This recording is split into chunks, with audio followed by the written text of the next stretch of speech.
দিনটা ছিল রথের দিন, সন্ধেবেলা। তো আমরা রথ দেখতে বেরিয়েছিলাম আমাদের এলাকাতেই।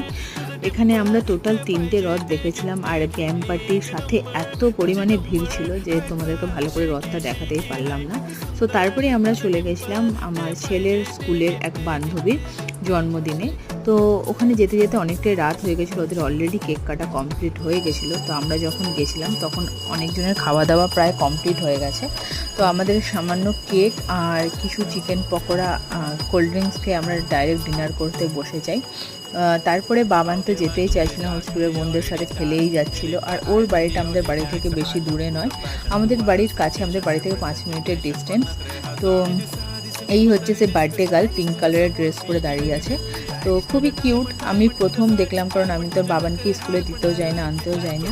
তো যাই হোক, আমার লুকটা তো তোমাদের সাথে শেয়ার করা হলো না। তো আমি এই শাড়িটা পরে গেছিলাম, কেমন লাগছে কমেন্টে জানিও।